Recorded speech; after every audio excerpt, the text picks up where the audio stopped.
In most of the talks in the Tea Party movement, and I went to CPAC, the Conservative Political Action Conference in February, most of the talks are rousing pep talks, and that's fine. But the focus of attention is on trying to get different people elected.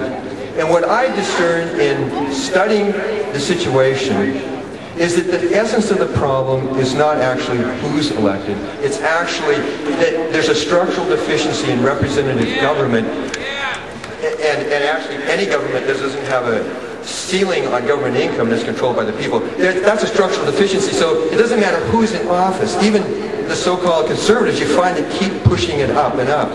And so what my focus of attention is not to say, well, the whole problem is the people who have been elected. We got to get them out and get somebody else in.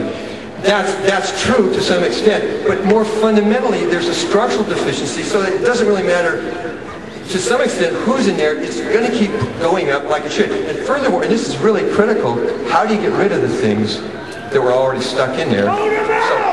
So, in other words, okay, FDR stuck a lot of stuff in. LBJ, Obama is planning to, hoping to. Once they get those programs in, well, even if you get a fiscal conservative elected, they can't get rid of it. But with the People's Amendment in place, you can get rid of those things. Without the People's Amendment in place, what you actually have is a staircase. This is in my book, although my book's not published. You see a staircase that keeps going up.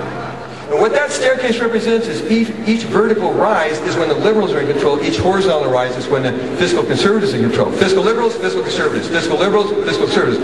What happens is, when you give fiscal conservatives control, the most they can do is just don't add anything. They can't really get rid of all that stuff the fiscal liberals put in when they're in power. With the People's Amendment in place, you can. And so what I'm focusing on is a fundamental structural deficiency. Fix that, and then you can even elect Obama, and he fiscally has his hands tied behind him. Because if the people have a ceiling, Obama can't violate it.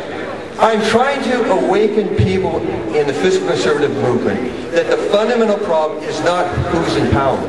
The fundamental problem is there's a structural deficiency in the government in the absence of a ceiling that's controlled by the people. And you can keep elected fiscal conservatives, you can get elected, they can't fix the problem.